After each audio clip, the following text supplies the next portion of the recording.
Hello and welcome. I'm Paweł Trzaskowski and this is Midday Report. At least 2 people were killed and 6 more were injured in Russia's overnight airstrikes on Kyiv. The drone attack caused several fires in the Ukrainian capital, including in a subway station converted into an air raid shelter. We're going live to our correspondent in Ukraine, Ors Kadiji. Hello, Ors, what else can you tell us about these latest Russian strikes? Well, as you said, 2 people killed and 40 injured in the early morning strikes conducted by Russia in the early hours of Monday morning, with the Ukrainian authorities saying Russia launched 426 drones and 24 missiles of various types onto Ukrainian territory. Now, as you said, the Ukrainian capital of Kyiv was targeted, but not just Kyiv, also the regions of Ivano-Frankivsk, Dnipropetrovsk, Kharkiv, Kherson, Sumy and Zaporizhia were also hit. Kyiv particularly badly targeted. A kindergarten was among the sites struck, but also, as you said, the metro station, Lukyanivska metro station. Now, the French Foreign Minister, Jean-Noel Barrot, he is currently in Kyiv for a visit. He visited the site of the Lukyanivska metro station where the Russians had struck. Now, the reports were that hundreds of civilians were sheltering inside the Lukyanivska metro station when it was hit, and that smoke filled the station from the strike. So again, this is something that the French Foreign Minister is able to see firsthand, and why the Ukrainians are so insistent on setting up defense production in Ukraine, with defense interceptors, drone interceptors being one of the key things they want foreign support in building. Now, Ukraine has had some success using these domestically produced drone interceptors to shoot down some of these Russian threats in their skies. However, these Russian attacks have increased with scale and frequency, to the point that Ukraine's air defenses are really stretched at the moment, and they need further support from Western partners in order to strengthen that and further protect their skies. Back to you, Paweł. Ors Kadiji from Kyiv, thank you for this comprehensive report. The UK is expected to call for Ukraine's allies to surge military support in a 50-day drive, aligned with President Trump's deadline for Russia. This comes as Ukrainian President Zelensky says he has offered Russia another round of peace talks. Our correspondent Alex Kadier joins me from Brussels. So, hello, Alex. We see the UK calling for more support for Ukraine. What's the end goal here?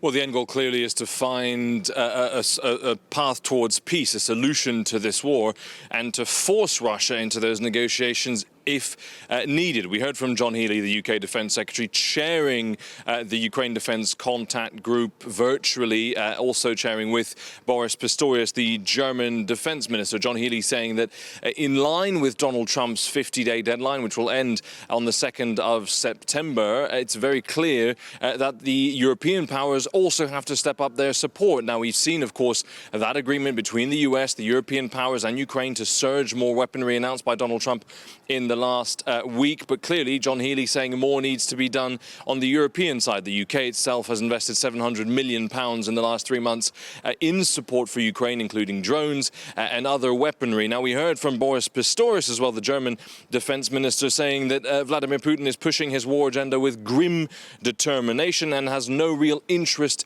in negotiations. Ultimately, Boris Pistorius saying that Vladimir Putin is wrong if he thinks Russia's war machine will win in the long run. So you really have 2 tracks here. One is, of course, ramping up that military support, those weapons to Ukraine to put it in the strongest possible position.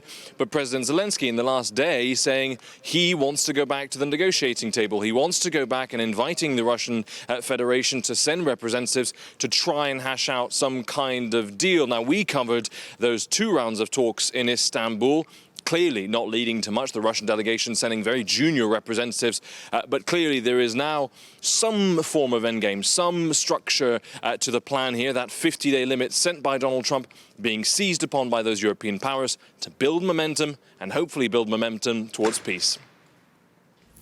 Alex Kadier in Brussels, thank you for these insights. The people that Russia targets aren't usually aware that they are being targeted. said TVP World's head language editor Arthur Barris in an interview today in which he discussed Russian attempts to downplay the importance of Ukraine's cultural uniqueness and heritage. In response to these efforts, Ukraine has urged international media and organizations to use the Ukrainian transliteration and pronunciation of place names rather than the Russian versions. Language is essentially the way we shape our reality and the way we think about the reality around us. And the Kremlin knows this. So the Kremlin is insidiously using this to get people to think of Ukraine through the filter of the Kremlin, of Moscow, to get people to think of Ukraine as just a Russian colony.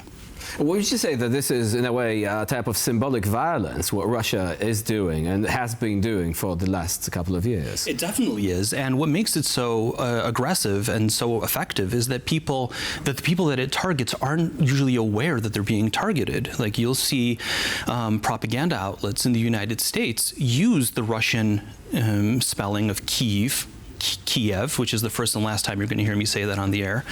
And the readers of these outlets don't necessarily understand that they're reading a Russian point of view. Berlin is on the lookout for properties that can be quickly turned into air raid shelters and bunkers.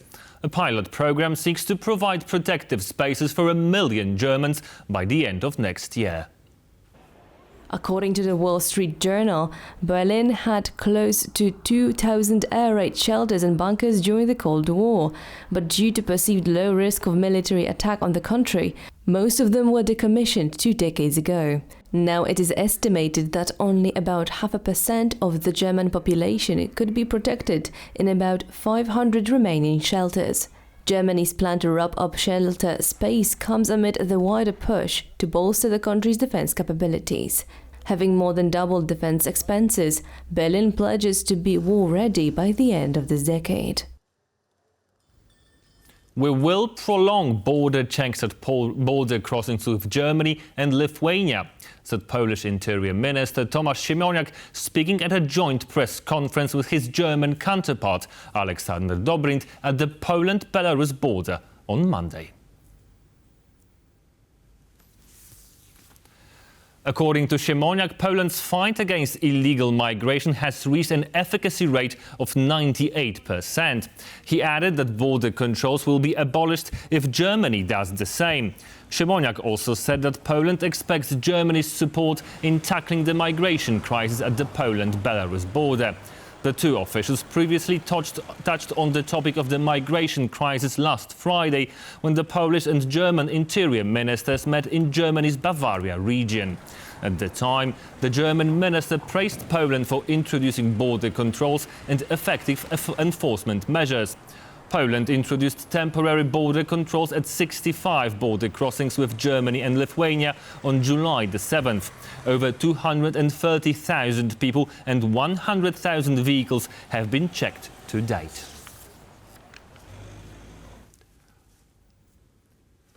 According to a new study, most Poles oppose citizens' patrols on the borders. These findings come after Poland's governing coalition reintroduced checks on the borders with Germany and Lithuania 2 weeks ago. The poll was commissioned by Poland's Rzeczpospolita Daily. Over 60% of those surveyed said that they were against the idea that the border defense movement should surveil the frontier alongside the official border guard.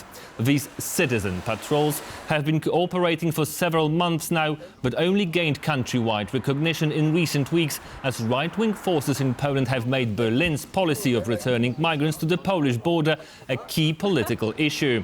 Despite Warsaw reintroducing checks on the borders with Germany and Lithuania, the movement vows to continue the patrols.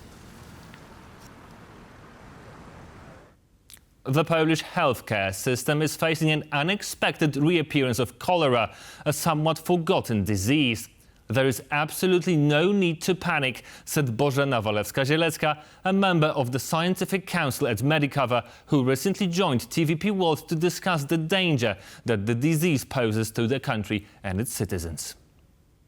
So we have to remember we didn't have this disease for so many years in Poland.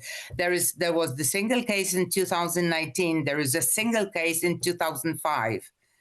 So no need to panic, right? Absolutely no need to panic. As we heard before, our sanitary inspectorate is following the persons. We have to remember that the incubation period of this disease is rather short. So it's like hours up to 5 days and 2-3 days at average. So the symptoms should occur rather quickly. 5 suspects linked to the killing of Berkeley professor Przemysław Jeziorski have appeared in an Athens court, arriving under a heavy police escort. Among those detained are the professor's ex-wife, her Greek partner, who has confessed to the shooting, and 3 other individuals, a Bulgarian and 2 Albanian nationals. All suspects were arrested last Wednesday. Jeziorski's ex-wife, who denies any involvement, faces charges as a moral accomplice. Her lawyer insists she is innocent and says the evidence will prove it. According to police, the 43-year-old Polish academic was shot in the chest and back on July 4th, a northeastern suburb of Athens. The murder weapon has not yet been recovered. The remaining suspects are accused of aiding the confessed shooter. The investigation is ongoing. Babiš is a very clever operator, and he will also watch it very closely not to really alienate the European Union, said Jan Čulik, a senior lecturer in Czech studies at the University of Glasgow, in an interview with TVP World. Our guest also discussed Babiš's approach to NATO and the EU, as the politician's Eurosceptic party is currently leading the polls in the run-up to the Czech parliamentary elections. It is true that his support is much, much higher than the support of the current coalition run by Petr Fiala. And Mr. Babiš is incredibly sensitive to kind of people who feel dissatisfied with the government. And I actually looked at the sort of history of this. He's been saying for about 7 years that he's not going to be financing NATO properly. So this current statement that he's not going to go up to 5% is really nothing new, but it is, of course, shocking. But the question is, I don't know. I think Babiš is a very clever operator, and he will also watch it very carefully not to really totally alienate the European Union. So it's an open question what he actually really does. But he's a populist, he's a demagogue, and he's, of course, using the current huge dissatisfaction of the Czech population with the Fiala government. Central European Petroleum, a Canadian energy company, has made a groundbreaking discovery off the coast of Poland, unveiling a massive oil field in the Baltic Sea near Świnoujście. Located 6 kilometers from the coast, the find is expected to significantly impact the country's energy security. The company says that the field contains 22 million tons of recoverable oil and 5 billion cubic meters of natural gas.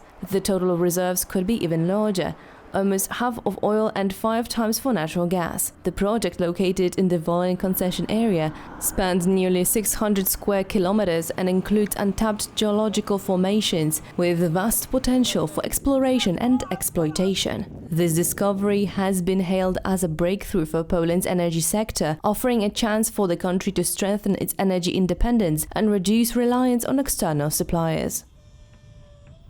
Former Polish President Lech Wałęsa has publicly declined an invitation to attend the upcoming inauguration of President-elect Karol Nawrocki, calling the event a disgraceful spectacle.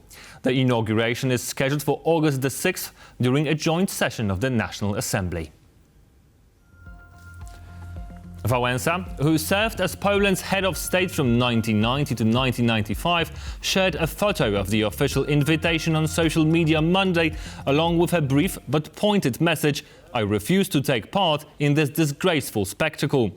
Wałęsa's decision marks the second time he has boycotted a presidential swearing-in.